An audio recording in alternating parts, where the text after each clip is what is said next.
Hi everyone.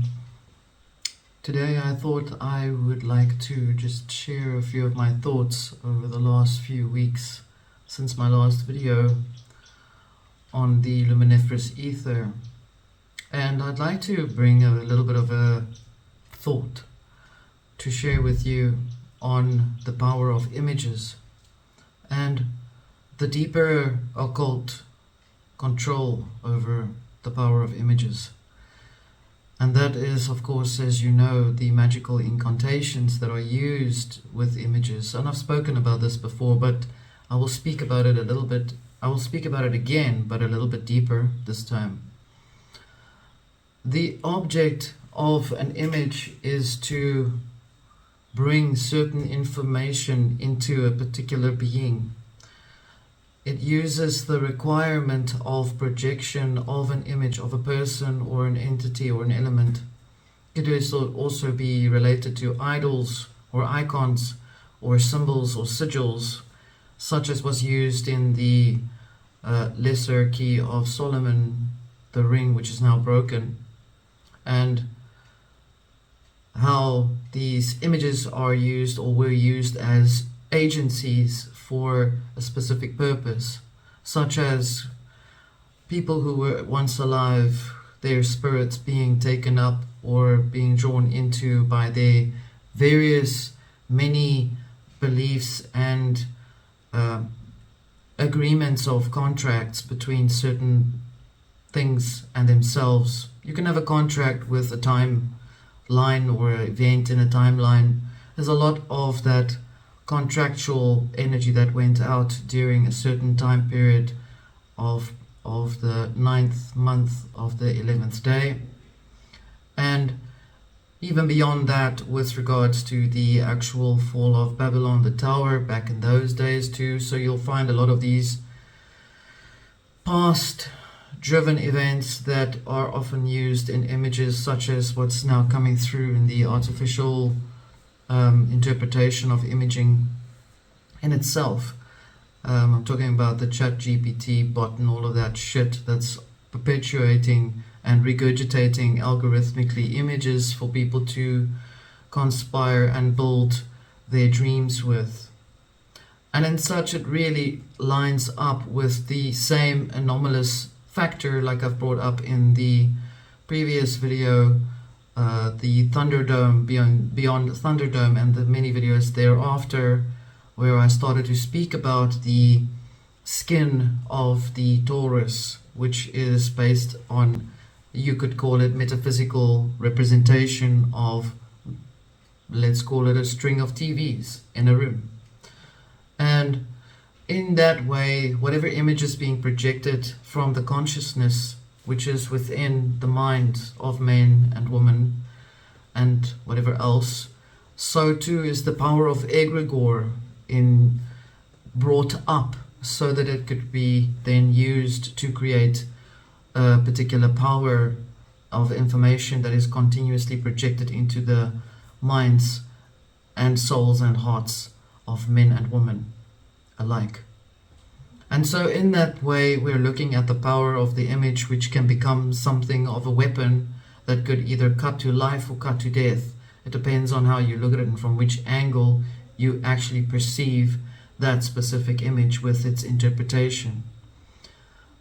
You can go further, and I feel if I have to bring it up, it really is old-fashioned information with regards to telling you that they used images, the power of images, to incite certain aspects and political revolutions of certain periods and the development of mankind.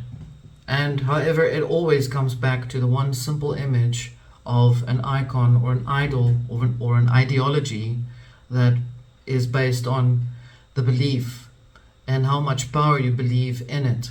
And you can look at the crucifix, or you could look at a symbol of something that is related to that, a pentagram or a pentagram or a crucifix, or whatever you want to look at it. A person hanging on a cross, a person that is called a prophet that is crucified continuously. And so the images of these particular events and situations and people who perhaps were once human or in human form were then amplified with the belief in how much power they represented, not so much as for who they were as people, or as humans, or as entities, or as deities, or gods alike. And so you're looking at how much power is invested in selling the idea of the power of the image in itself. With that comes, of course, a sacrifice of the image itself, where I know particularly of people taking snapshots of people on the internet perhaps, or on their channels and so on, where they then create magical incantations over that person and then displaying it so that those who then follow it would then want to actually believe in the power of what the person then invests in that image for the rest of the people. And with that comes a type of ritual which is based on sacrifice. And then the sacrifice is essentially sacrificing the image of the person itself. The snapshot of that person is sacrificed. And you can look at it as a form of something that takes the place of actually physically getting your hands dirty and really doing the actual physical sacrifice, which is rather a messy affair. And so looking at that even further more, and all of this, please, is based on a metaphysical explanation of my interpretation, my personal opinion on it. And if you don't like what I say, then please go and read a newspaper, go somewhere else. However, I'm speaking to the spirited people, those that I know and those that know me really well. I'm not talking to the ones that want me out of the picture. That was a pun, actually. Anyway, so moving along. The luminiferous ether, let me explain it a bit again. And I've been posting information in my community tab. So if you want to know and keep up to date with what I drop every now and then on some days, then please feel free to be there and observe. However, there's some direction in which this information is going, and it's not because I'm finding it humorous at all. I find it fascinating because the power of the image in itself is the illusion, the very illusion that then becomes ritualistically sacrificed to draw a particular direction of a belief into place, such as the very simple example of saying that you will eat bugs and be happy. And that is already an image in itself, because 110 million triggered people then post information on bugs and the bug diet itself. And so before you know it, those that then are exposed to these particular images that are projections into the consciousness of mind, because it operates in the same way as what the illumination of the frequency that is a natural event within this current realm dynamic, is highlighting all the illusions that have taken place. So if there's a lot of things that are falling down and a lot of things that are being exposed, then that is because of the information that is being revealed by a frequency that is necessary to clear up a lot of things that may have been misunderstood, including people, including unnecessary sacrifices of people and idols and whatever else comes along.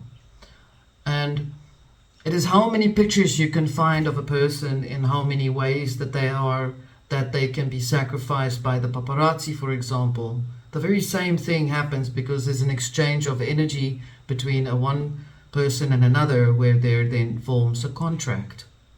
And so essentially my point is this: it is an observation that is being made that can be used as a weaponized projection into the consciousness of men and women, another form of mind control and MK Ultra, just in a cybermantic manner. And I've just called it a cybermantic manner because There is such a thing as cybermancy, which is just another form of shamanism, neo-paganism, mixed up and turned into some sort of concoction that will just help the New Agers along.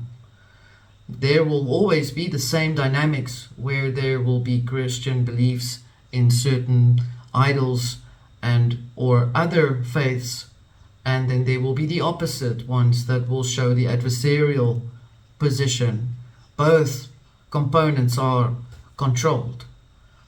The luminiferous ether is etheric energy that penetrates through the torus, and through the torus field projects into the system overlay, which is crystallized. Personify that. Looking at a screen, taking the image in from the electrons and having it become crystallized in your thoughts, meaning it becomes a reality for you. Because anything and everything that is crystallized, or Christ in a sense, is a form of a body that requires some form of sacrifice before it can become a physical thing, before it can become an actualized thing. So there's a lot of magical bullshit that's being played out and taken out on people in whatever way, shape or form. And yet I'm taking you back now to yourself by focusing on who you are, on your actions and what you've done, because I do that within myself. I'm not saying you must do what I do. I'm saying you should know how to step above that, how to be above that, how to become unaffected by it. And that is the simple, boring information that requires you to go within. And when I say go within, I actually say, if you go within and you find what is within you absolutely boring and it's like old and you don't want to do it, then go away, because there is no other way to do it.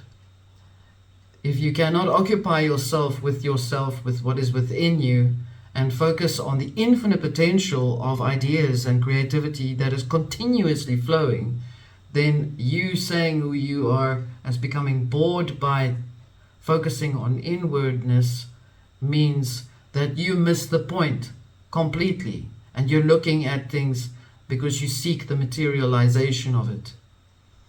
If you ever are able to focus within yourself and you are finding an expansion of realm dynamics, of worlds, of events and things that take place, there is a continuation, an explosion of creative power that is within you, then you will never be bored with yourself. That is, of course, if you know who you are. And that is, of course, if you allow yourself to go through that process.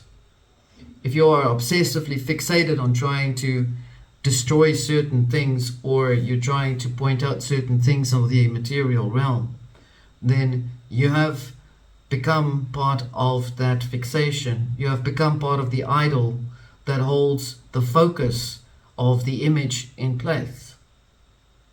So I remind you again to come back to what matters to you within you. Being in that space allows you to give yourself the power of the self-empowerment. As I've said on the group, on the community tab, people often say there is a concern about free will and all of that, and I say free will is a fallacy. I will explain, however, why I say that. It doesn't mean that it is, but I'm going to explain to you why it is a fallacy now. And it requires you to focus on yourself. And if you are able to find yourself to be able to get up from where you are, or to do something that is self-motivated, then you emphasize and bring in the ability to have choice and decision making. If you continue to exercise choice and decision making and independent creative thinking within yourself, constantly challenging what is in here, constantly questioning yourself Not talk to yourself. You can talk to yourself if you want to, of course. But if you continuously challenge yourself in the way that you think, you become stronger and you break away from the sense of being limited within yourself. And eventually, all the choices and decision making becomes will. And when you act on your will, you become free in your will. That is what free will is. So, the focus of the image, back to the beginning of what I was saying, and I will round this off here with you, is the fact that it is used in many, many ways to bring some sort of destruction to the focus and the consciousness or the awareness of what is within you. Your spirited connection with your ability to be yourself. There is a big drive to prevent you from accessing who you are, that we know. But the drive is even stronger when you actually love yourself, which is based on self-care, self-individual thinking. It is based on using your decision-making ability, using your rational ability to understand and to discern what is bullshit and what is not, to express love towards a person that you love, that you care for, and to receive the love from that person. And so the more you exercise these inner thinking processes, the more you allow yourself to become stronger, and you then become free within the power of your will and love. Therefore, that allows you to rise above, walk on water, if you need to use that example, that which is happening in the mundane, which is just another word for the material realm. And if you're coming to the point where you realize that you are definitively separate from the world, and it doesn't mean that you become ostracized, it doesn't mean you become some pariah or anything else that is rejected from society, none of that. Because I think they've lost the plot when they get to that point. When you become absolutely free within yourself, you are able to access more of who you are, and in so you are able to access more of the abilities that has always been there within you, to be detached from the frequency that is continuously being cooked and used to poison people, to make things toxic, so that there's just never ever any hope within the immediate environment. Now, understand this. When I say that, I am not saying save the world. I'm not saying save the friends. I'm not saying do the whole Jesus, Messiah, Buddha, Allah, whatever. Do not do that. I'm not saying that at all. I'm saying, because if you do that, if you feel yourself leaning towards wanting to become something like that, where you feel your ego is being stimulated and your need to be needed, it becomes stimulated, you fall into a Euro program, which then just, yet again, becomes another idol that can be sacrificed, that can be hooked up onto a cross, that can be chopped up and spread around, so that only the one thing that is left of that being, of that vessel that was chopped up, was his reproductive organ, because that's all they actually wanted. Because these magicians, these wizards, these ministry of magical thinking imbeciles have absolutely no understanding of what things really are all about. All they understand and what they want is to take and be selective in how they take what they take. Now that you know. I'm explaining to you how it's done. And coming soon will be another deeper explanation of the details of how it is done. This is just simply an introduction to what may be something that for you to think on as you go forward. Now, coming back to the present moment, I would like to say thank you to the many of you who are supportive of this channel, and for those that have been there to connect with, always, you know who you are. And there is a potential ability that or potential experience that you are experiencing, gaining from this, is to give you the chance to actually escape and leave in a much more dignified manner, going forward in your life, as opposed to going through a destructive, sacrificed life, because that is the belief of people. To people. People do this to people. You do not need demons, ghosts, goblins, monsters, Cthulhu, or anything like that to explain the destruction.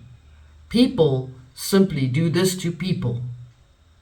And again, the story about everyone is a reptile is also a perception. I will leave it for you to decide and use your discernment, as always, for you to make your mind up to see where you are in this whole process. Be mindful and heartful with regards to what you look at and how you allow it to come and penetrate into your consciousness, so that it must not become crystallized.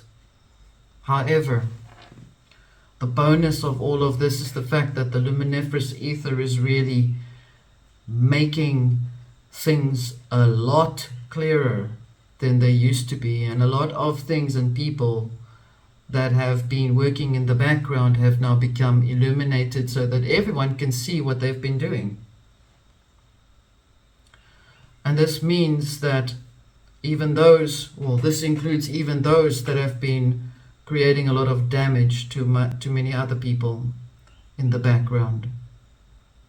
And I'm not just only talking about the most obvious beastie that has just passed away. I'm talking about the general consensus is for the image to be continuously ritualized, so that it will always draw the right focus for their frequency that they wish to have manifest in your thoughts. There where the fire needs to burn, the little tabernacle where the lamb was sacrificed.